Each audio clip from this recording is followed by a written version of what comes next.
એક તબક્કો એવો પણ આવ્યો એ સમયમાં, 94ની વાત કરું છું, 93, 94ની, કે અમારા હામે ધીંગાણું થયું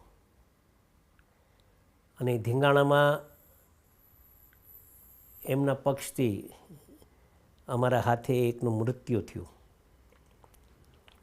મારા બાપુજી ભાઈ, ત્યારે અમે કારાવાસ પણ થયો તો, અમને જેલમાં પણ રહેવું પડ્યું હતું ત્યારે. પણ પછી મારા બાપુજીને બધા છૂટીને આવ્યા એટલે જ્યારે એ લોકોએ અમારા પર, મારા બાપુજી ત્યારે મારી ઓફિસ સામે, મારા બાપુજીનો બિઝનેસ હતા અમારા, અને ઓફિસે એમના મિત્રો સાથે બેઠ્યા હતા. અચાનક જ આવીને મારા બાપુજી પર એટેક કર્યો. ધારત તો મારા બાપુજી ત્યાંથી નીકળી શકત, બીજા મિત્રો હતા એમના સાથે નીકળે, પણ મારા બાપુજીએ કોઈ દિવસ પાંચમની છટ નહીં થાય. એ મારા બાપુજીનું હંમેશા સૂત્ર હતું, જે દિવસે લખી હશે એ દિવસે મોત આવવાની છે, કેટલું હોય. એટલે પાંચમની છટ નહીં થાય એ બાને મારા બાપુજી ત્યાં ઊભા રહ્યા. આવ્યા મારા બાપુજીએ સામેથી માર ત્યારે માર હોય એમ શર્ટ આખું ઊભું કરીને મારા બાપુજીને ગોળીઓ મારી છે. રોનકભાઈ, શર્ટમાં એકય ગોળીના દાગ નહોતા, ગોળીનો ભણ નહોતા, પણ મારા બાપુજી છાતી ખાલી ને કે તારે થાય, તોય છતાં એક બેને ત્યાંથી એ લોકોના હથિયારો મારા બાપુજીએ છીનવી લીધા છે. અને પછી મારા બાપુજીનું પણ મૃત્યુ ત્યારે થયું હતું. બસ ત્યારથી અમારી આ દુશ્મની ચાલુ થઈ હતી. અને દુશ્મની નિભાવવા માટે રોનકભાઈ, જેવાના સામે તેવું થવું જ પડે, લોહા લોહે કો કાટતા હે. એમ અમે પછી એના સામે પણ એવા જ બન્યા. અમને પણ જ્યારે સમાચાર મળતા ત્યારે અમે ક્યારેય પાછી પાની એમાં કરી નથી ને એવા અમારા પર કેસો થવા માંડ્યા. અમે અમારું પણ સામ્રાજ્ય મારા બાપુજી જેમ મોટાભાઈએ, અમે હંમેશા મોટાભાઈની ઢાલ બનીને અમે ઊભા રહ્યા. પરસોત્તમભાઈની.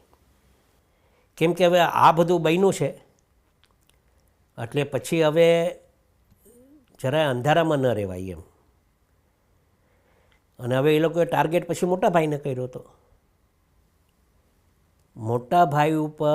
મોટાભાઈના પર એટેક કરવા માટે અમે હંમેશા એવા પ્રયત્ન કર્યા છે. કેમ કે મારો ભાઈ આજની તારીખમાં પણ મારો મોભી છે, એ મારા પિતા સમાન છે. મારા બાપુજીએ જે સમયે ભૂલ કરી હતી, મેં મોટાભાઈને કીધું કે ભાઈ આપણે એવી ભૂલ કરવાની નથી. એકવાર આપણે થાય ત્યાં સુધી એકવાર આપણે પ્રયત્ન કરવા જોઈએ. સમય મળે તો નીકળી જાવજો, કેમ કે આજનો એ યુગ નથી. સમય વર્તે સાવધાન કહેવાય છે ને, બ્રાહ્મણ જ્યારે બોલતા હોય ત્યારે સમય વર્તે સાવધાન. આપણે સમયની કિંમત જાણવી પડે. એક મોટાભાઈને ઢાલ બનીને રહ્યા અમે. ભગવાન ન કરે ને ક્યારેક એવું બને તો ઢાલ તરીકે ભાઈના સામે પહેલાં અમે મરીએ, પછી ભાઈને મરવા માટે. પણ ભાઈને મારવાવાળા માણસો ભિખારી બનીને આવ્યા હતા. એ ઘટનાક્રમ સમજો તો એક્ઝેક્ટ એમની ઉપર કેવી રીતે હુમલો થયો પરસોત્તમભાઈ ઉપર? કેમ કે આ તો સામે ચાલુ જ થયું ને. હવે અમે કંઈ મૂકવાના તો નહોતા એને.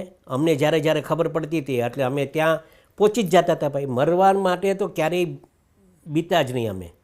ક્યારેય મરવા માટે ક્યારેય આમ એવો વિચાર્યું નહીં. મારા પરિવાર માટે બી નહોતું વિચાર્યું મેં કે અમે મરી જશું તો મારા પરિવારનું શું થશે એમ. સમય જ એવો હતો. અમે કોઈને મારવા માટે નહીં, અમે પોતે જીવવા માટે આ કરવું પડતું હતું. અમે પોતે, કેમ કે જો અમે એ રીતે ન જીવીએ રોનકભાઈ તો એ તો આવીને અમને ઘરમાં આવીને મારી જાય. તો જેવાના સામે તેવું. એટલે પરસોત્તમભાઈ સોલંકીને મારવા માટે કેટલાય દિવસ એ લોકોએ રેકી કરી, કેટલાય દિવસો એ લોકોએ અમારા ઘરના આંગણે જ ફ્રૂટવાળા બનીને આવ્યા હતા, ભિખારી બનીને આવ્યા હતા. અને જે દિવસે એ લોકો મારવા આવ્યા એ દિવસે પણ એ લોકો ભિખારી બનીને જ આવ્યા હતા. પરસોત્તમભાઈ પર જે રીતે એટેક થયો, પરસોત્તમભાઈને 2 ગોળી વાગી છે. તમે જોઈને 1 ગોળી અહીંયા વાગી છે એટલે એ દાઢી રાખે છે અહીંયા બરાબર. 1 ગોળી અહીંથી પાસ થઈ, અહીંયા વાગ્યું છે એને, અને 1 ગોળી બરાબર મણકામાં ફસાઈ ગઈ. 1 જ ગોળી કાફી હોય. અને એ ગોળી મણકામાં ફસાઈ જવાના કારણે 15 ફૂટ ભાઈ ઉડીને પડ્યા. એક આ બાજુ એટેક કરવાવાળો હતો, એક આ બાજુ એટેક કરવાવાળો હતો. ભાઈ વચમાં હતા. અમે તો માત્ર ને માત્ર ઓફિસમાં બેઠા હતા. અમને ખબર જ નથી પરસોત્તમભાઈ સોલંકી ક્યારે ઓફિસમાંથી પાછળથી નીકળી અને બીજા ભાઈને મળવા ગયા. ઓલા લોકો એ રેકી કરતા હતા, સતત એ લોકો એના તૈયારીમાં જ હતા અને ભાઈ પર એટેક થયો. અમને બિલકુલ બી અમને ખ્યાલ નહોતો. માત્ર ને માત્ર આપણા રોડ ઉપર, આપણા એરિયામાં અજાણ્યા લોકોએ ફાયરિંગ કર્યું છે ને અમારા આંખના સામેથી એ લોકો ભાગ્યા એટલે એને પકડી અને અમે પણ એને પૂરું કરી કાઢ્યું.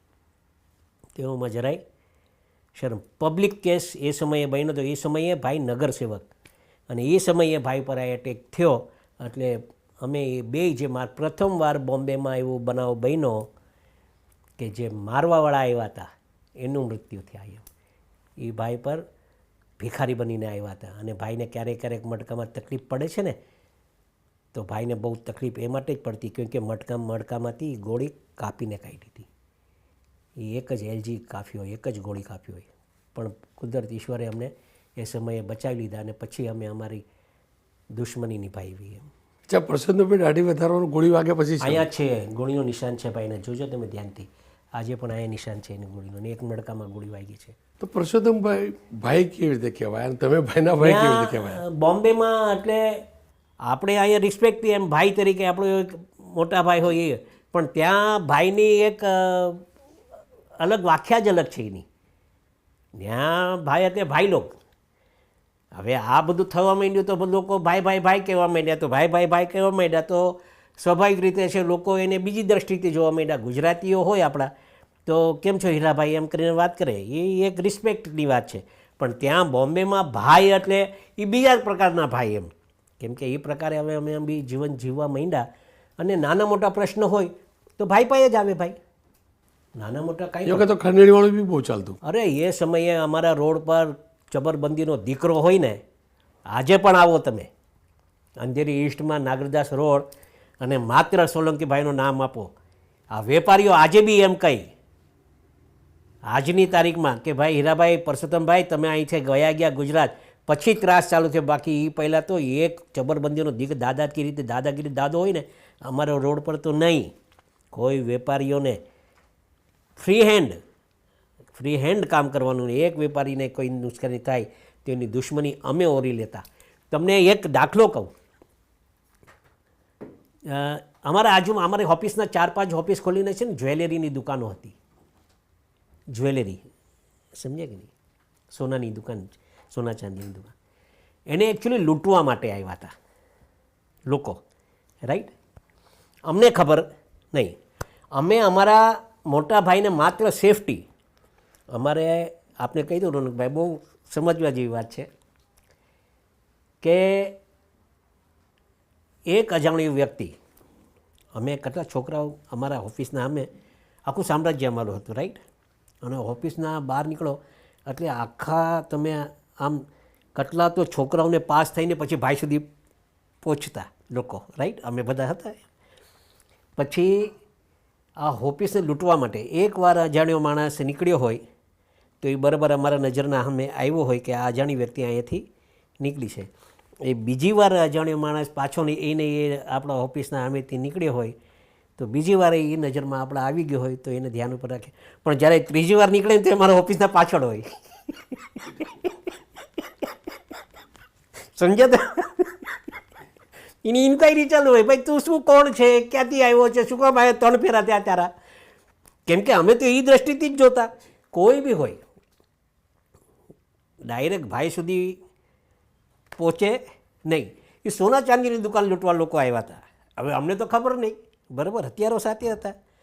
1 વાર 2 વાર નીકળ્યા અને ખબર પડી, અમે એને એ રીતે ઇન્ક્વાયરી કરી તો ખબર પડી કે આ લોકો સોના ચાંદીની દુકાન લૂંટવા આવ્યા છે. બીજા માણસો ક્યાં, તો કે અહીંથી ચેન્નાઈ કોલેજ છે, ચેન્નાઈ કોલેજ સામેની આ 3-4 માણસો ત્યાં હતા. એ લોકોના આ લોકો અહીંથી મેસેજ કે બીજા દ્વારા કાંઈ બી એમ કરે ને પછી એ લોકો જઈને લૂંટવા આવે. હવે આ તો પકડાઈ ગયા, હવે એને લઈ આવે છે. ત્યારે અમે એ રીતે જીવતા હતા લોકો, અને એ રીતે ભાઈ ત્યાંથી એ લોકોને બી કિડનેપ કરીને અહીંયા રોડ પર લાવીને માર્યા લખશે. એમ લોકો સોના ચાંદી દુકાનવાળાને બચાવવા માટે, વેપારીઓને બચાવવા માટે અમે હાથ પગ તોડેલા છે એ લોકોના. અને ત્યારે ભાઈ નગરસેવક, આ એ સમય તો એવું હતું જ બધું, એટલે એ કાંઈ, અને એ ત્યારે પણ એ પબ્લિક કેસ થયો હતો એ લોકો પર.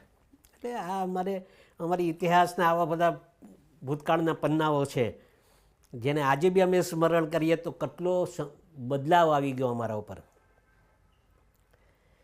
માણસને એક સ્ટેજ પર પહોંચવા માટે બહુ સંઘર્ષ કરવો પડતો હોય છે રોનકભાઈ. હથિયાર પકડતો વ્યક્તિ પેન પકડતો થઈ ગયો. હા, અને ક્યારેક એક ભૂલ માત્ર માણસને ઝીરો બની કાઢે, હીરોમાંથી ઝીરો થઈ જાય. એટલા માટે અમે બહુ વિચારીને અમે આગળ પગલાં ભરીએ છીએ.